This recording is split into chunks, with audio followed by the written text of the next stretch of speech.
Hi, I'm Diana Savani, registered and licensed dietitian from Diana Savani Nutrition and Wellness. I am partnering up with the Tomato Products Wellness Board today to offer you this recipe video showing you one of my favorite protein and veggie packed dishes. I'm going to be making a chicken sausage and veggie tomato sauce that can be eaten alone or over pasta. So today I'm going to be using one of my favorite chicken sausages. This is a sweet Italian. It's pre-cooked. All you have to do is heat it up and it's ready to eat. So I'm using that. There's 4 sausages in there. I've got peppers, zucchini, and summer squash for vegetables, as well as some spinach and kale, some leafy greens.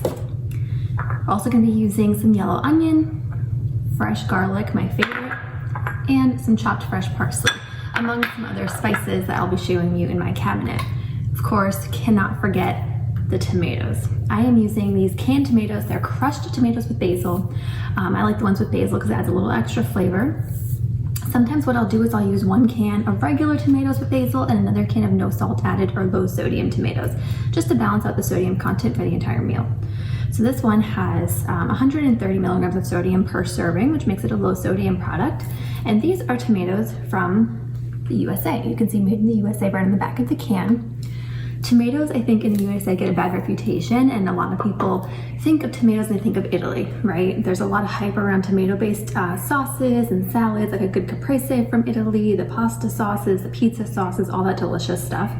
And you know, nothing wrong with those either, but USA tomatoes are fantastic, just as good, and actually in some test kitchens have been proven to taste even better than some of the Italian ones. So today we're using the made in USA canned tomatoes, and you're gonna see just how delicious it can be.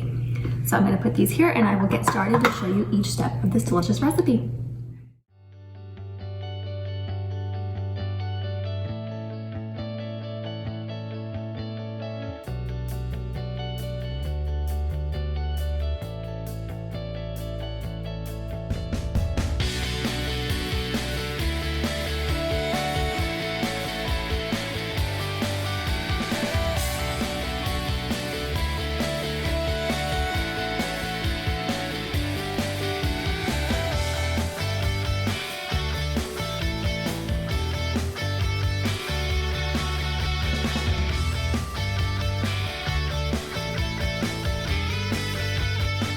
Okay, first step here is getting out your tools. So I'm using this Dutch oven.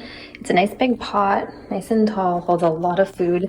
You can use a more shallow Dutch oven as well if you'd like to, but I like this tall one because it gives me a lot of room for stirring without spilling. One thing you will learn following me on Instagram and watching my videos is that I'm a very messy cook, so this is helpful.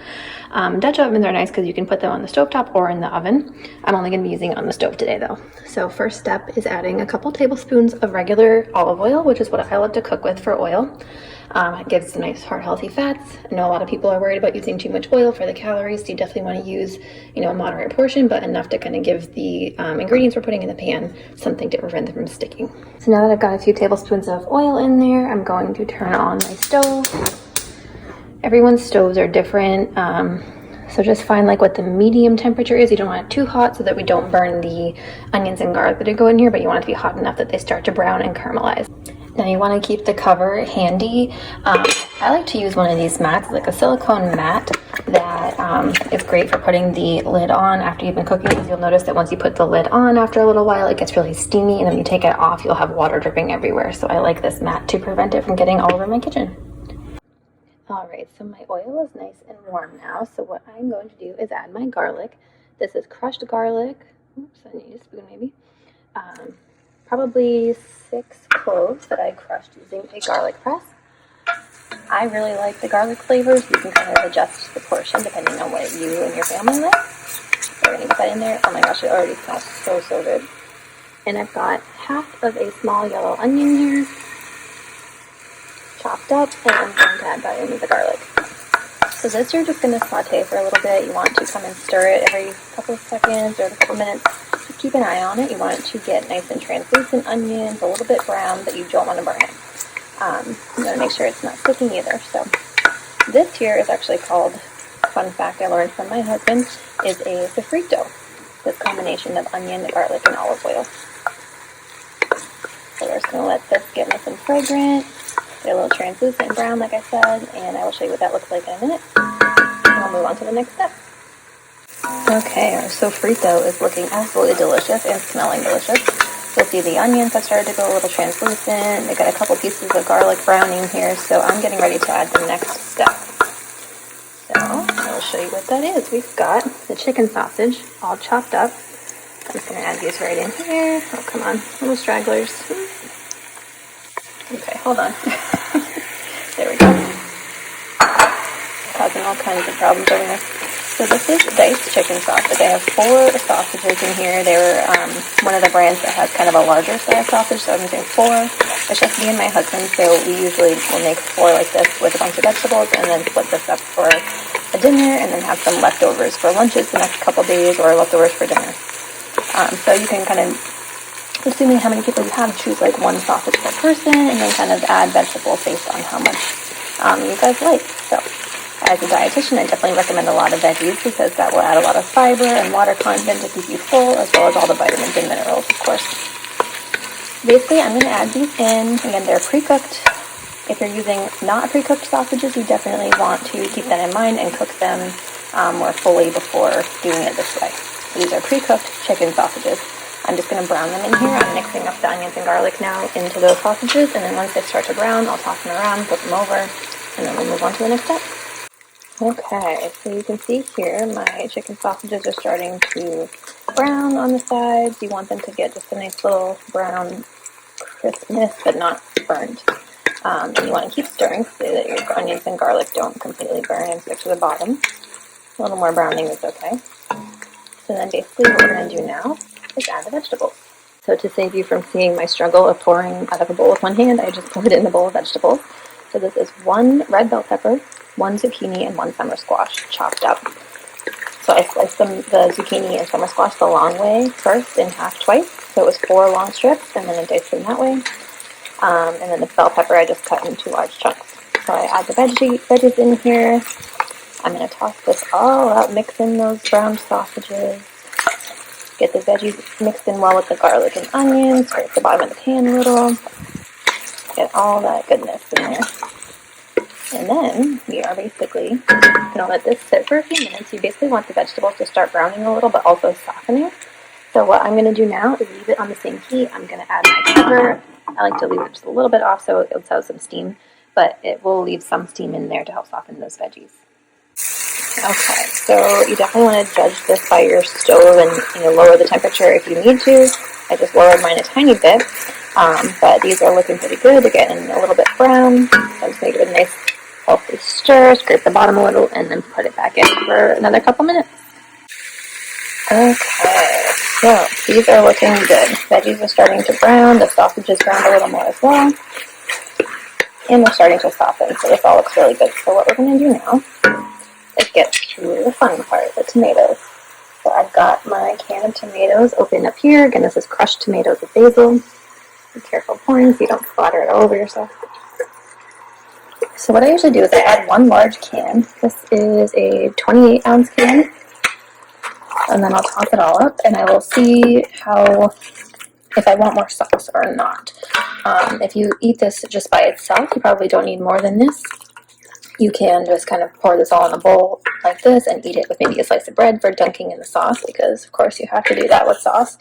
But if you want to toss it over pasta and like a lot of sauce, you can add another can or another half a can too.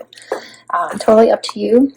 I think we're going to eat this over pasta today, but I might just add maybe another half a can to this, which I've got right here.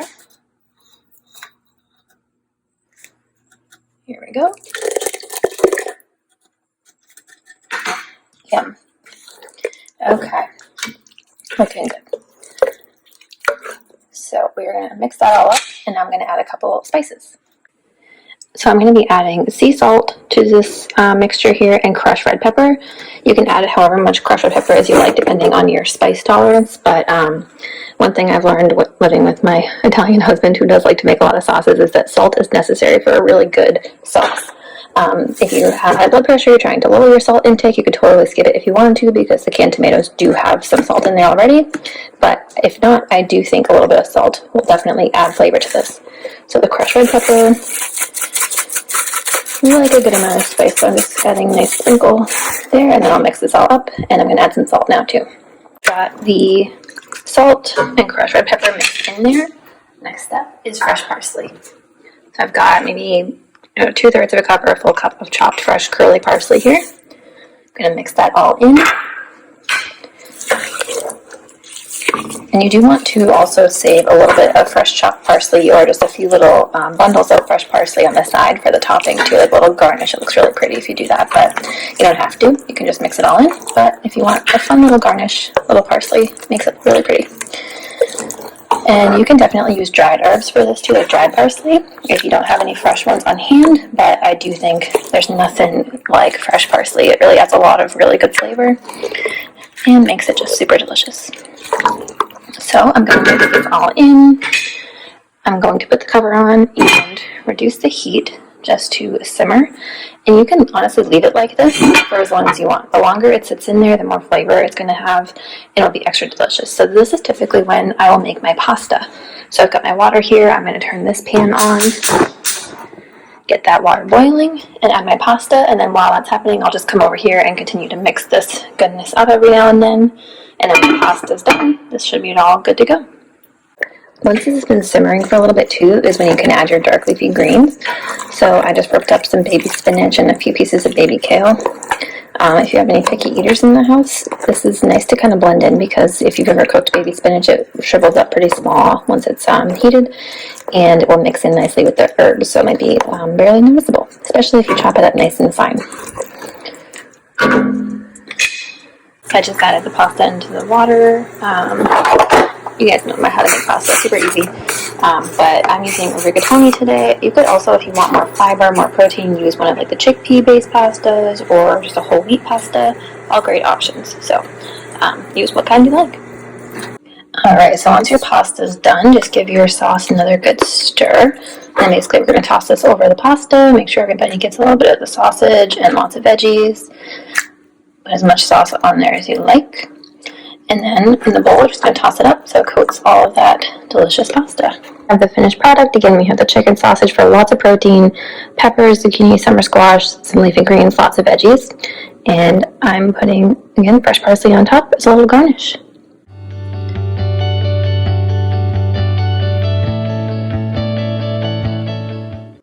Thank you for watching my recipe video today in partnership with Tomato Wellness. I hope you love this delicious tomato recipe.